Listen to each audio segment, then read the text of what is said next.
৫৬,০০০ বর্গ মাইল জুড়েই তার নাম। জাতির পিতা বঙ্গবন্ধু শেখ মুজিবুর রহমান। মুজিব মানেই বাংলাদেশ, মুজিব মানেই স্বাধীনতা। আর মাত্র কয়েক ঘন্টা বাংলা বাঙালি বাংলাদেশ উদযাপন করবে তার জন্য। মুজিব বর্ষে খেলাযোগ গভীর শ্রদ্ধায় স্মরণ করছে সর্বকালের সর্বশ্রেষ্ঠ বাঙালিকে। মাদি হাসানের রিপোর্ট। বলা হয় পৃথিবীতে নাকি এমন কোনো মানুষ নেই যে ফুটবলের চর্মগোলকটা একবার স্পর্শ করেনি।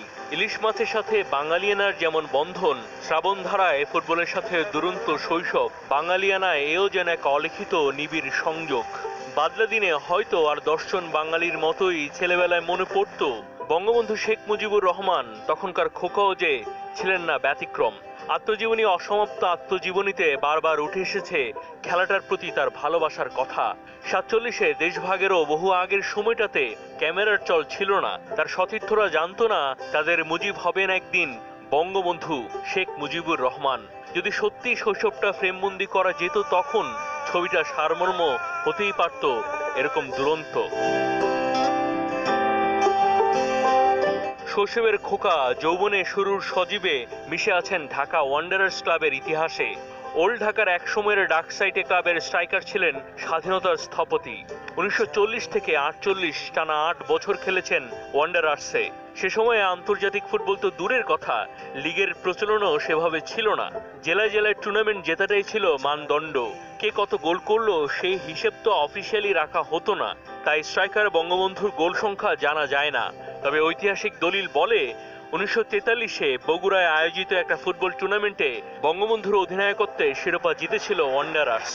ফুটবল দলের নেতা শেখ মুজিবুর রহমানকে পেছনে ফেলেছে দেশের নেতা বঙ্গবন্ধু শেখ মুজিবুর রহমান হয়ে ওঠার অবিসংবাদিত। রক্ত যখন দিয়েছি, রক্ত আরো দেব, এদেশের মানুষকে মুক্ত করে ছাড়বো ইনশাআল্লাহ।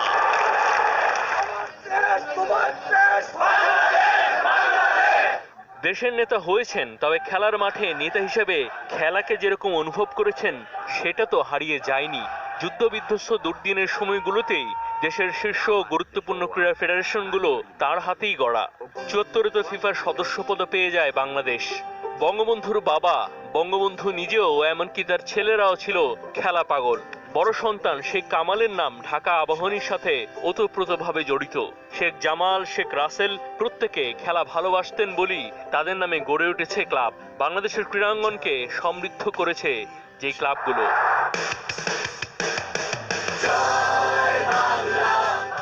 ক্রিকেট খেলা চলছে,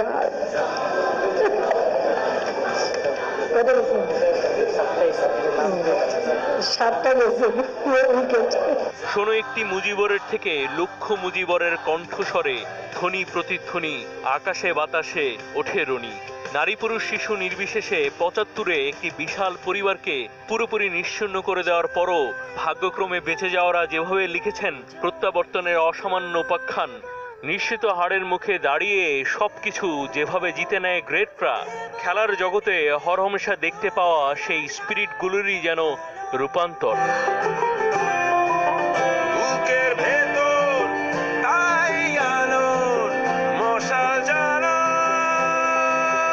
বঙ্গবন্ধুর সূত্রে রক্তে খেলা পাগল সত্তাটা বয়ে নিয়ে চলছে পরবর্তী প্রজন্ম।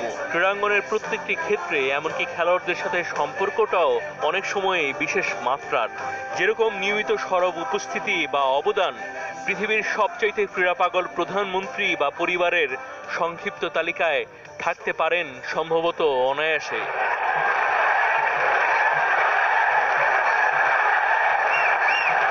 রাজনৈতিক মতপার্থক্য থাকতেই পারে, তবে পৃথিবীর বুকে বাংলাদেশের পতাকা যতদিন থাকবে বঙ্গবন্ধু ততদিন থাকবে। ক্রীড়াক্ষেত্র নেই ব্যতিক্রম। খেলা দেখতে দেখতে বাংলাদেশের নামে যে শব্দ বা তীব্র আবেগে বুঁদ হয়ে যায় একটা জাতি, তার জনক তো বঙ্গবন্ধু শেখ মুজিবুর রহমান। মাহদী হাসান, ৭১। খুশি মনেই কুইন্সটাউন পর্বের ইতি টানলো টাইগাররা। প্রস্তুতি ম্যাচে রান করেছে ব্যাটসম্যানরা, হাফ শতক তুলেছেন ৪ জন। আর বোলিংয়ে রুবেলের অভিজ্ঞতার কাছে বাকিরা ম্লান।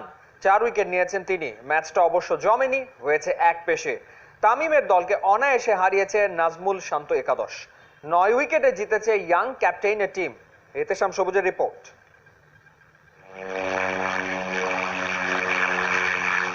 যেন এক্কেবারে গা ঘেঁষে বিমান নামছে কুইন্সটাউন ক্রিকেট গ্রাউন্ডে। তখন নিজেদের মধ্যে প্রস্তুতি ম্যাচ চলছে বাংলাদেশের।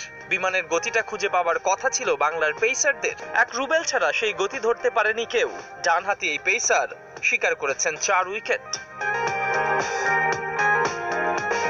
তবে গতি সামলানোর মন্ত্রটা বোধহয় কাবু করতে পেরেছিলেন 4 ব্যাটসম্যান মোহাম্মদ মিঠুন, লিটন দাস, মুশফিকুর রহিম আর মেহেদী হাসান মিরাজ। 4 জনের ব্যাটেই 50। প্রস্তুতি ম্যাচে এটাই তো বাংলাদেশের প্রাপ্তি। উইকেট তুলতে না পারলেও বোলারদের ব্যর্থ বলছেন না মেহেদী মিরাজ। সকালে আমাদের ওয়েদারটা একটু বোলারদের সাপোর্ট করেছে এবং একটু মেঘলা ওয়েদার ছিল, হয়তো ওইখানে বোলাররা এক্সট্রা অ্যাডভান্টেজ পেয়েছে। বিশেষ করে আমাদের টিমের বোলাররা খুব ভালো জায়গায় বোলিং করেছে। রুবেল ভাই 4 উইকেট পেয়েছে, খুব ভালো লাইন এবং লেন্থে বল করেছে, এবং সাইফুদ্দিন এবং শরীফুল আর আমাদের যে পেস বোলার আছে সবাই খুব ভালো জায়গায় বল করেছে। এই ম্যাচটা ক্রিকেটারদের প্রস্তুতির একটা পরীক্ষা মাত্র। সেই পরীক্ষার প্রশ্নপত্রের সাজেশন সেই দেশের সাবেক ক্রিকেটার ও টাইগারদের স্পিন গুরু ড্যানিয়েল ভেটরির। 1-2 বল পর পর ভেরিয়েশনটা খুব ইম্পর্টেন্ট, আস্তে জোরে মিক্সড করে, এবং লাইন লেন্থটা ইম্পর্টেন্ট। আমি মনে করি ফিল্ডিং সেটআপ নিয়ে যদি লাইন লেন্থ এবং ভেরিয়েশন অনুযায়ী বল করা যায়, হয়তো উইকেট বের করতে না পারলেও রানটা কন্টেন্ট করা যাবে। যাচাই বাছাইয়ের ম্যাচে ফলাফল গুরুত্বহীন, তবু সমাপ্তি যদি টানতেই হয় তবে তামিম একাদশকে 9 উইকেটে হারিয়েছে নাজমুল শান্তর দল। প্রস্তুতিতে ক্রিকেটাররা সন্তুষ্টির দাড়ি কমা টানতে চাইছে, ফলাফল কি তাই বলছে? সে যাই হোক, হাতে আরো 3টা দিন সময় আছে ডানাডিনে 20 তারিখ লড়াই শুরু হবার আগে। ইহতেশাম সবুজ, 71। বিশ্বকাপটা হাত ফসকে বেরিয়ে গেছে, ভাগ্য সহায় হয়নি বলে। তবে ক্রিকেটে ভারত, অস্ট্রেলিয়া কিংবা ইংল্যান্ডের চেয়ে কোনো অংশে পিছিয়ে নেই ওয়ার্ল্ড কাপের 2 বারের ফাইনালিস্ট নিউজিল্যান্ড। আর তাই 3 ওয়ানডে আর 3 টি20 টাইগারদের জন্য অগ্নি পরীক্ষা। কিউইদের স্কোয়াডে ম্যাচ উইনারের অভাব নেই, ওদের সম্পর্কে ধারাবাহিকভাবে জানাচ্ছে খেলাযোগ। ষষ্ঠ পর্বে ট্রেন্ট বোল্টের কথা জানাচ্ছেন রোমান পিয়ার।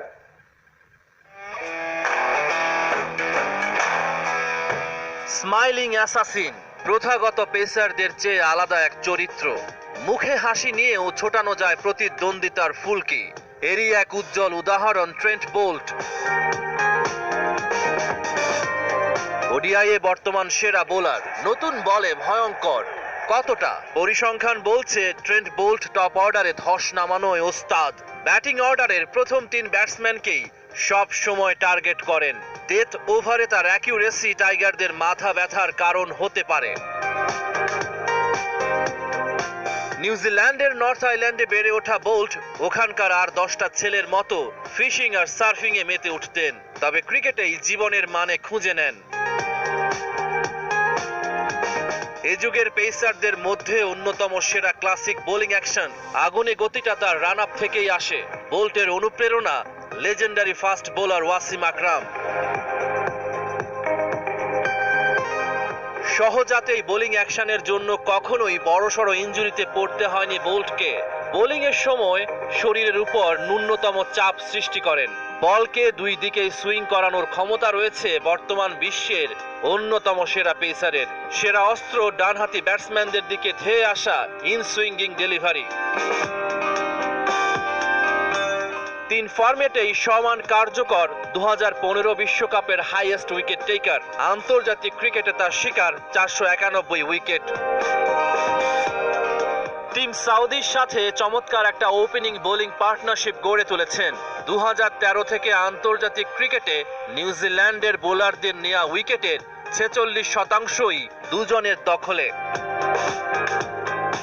বাংলাদেশের বিপক্ষে বোল্টের ওডিআই রেকর্ডটা বেশ ভালো, 8 ম্যাচেই 13 উইকেট। টাইগারদের সাথে মাত্র 2টো টি20 খেলেছেন। বোলার বোল্ট আরো একটা জায়গায় অনন্য, নজর টানা ফিল্ডিং এ তার জুড়ি মেলা ভার। রহমান পেয়ার, 71। টাইগাররা যখন নিউজিল্যান্ডে, তখন নীরবে নিভৃতে নিজের মতো করে অনুশীলন করে যাচ্ছেন টাইগারদের টেস্ট ওপেনার সাদমান ইসলাম। খুব বেশি ম্যাচ খেলার সুযোগ হয় না, তাই লঙ্কার মাটিতে মনে রাখার মতো ব্যাটিং করতে চান সাদমান।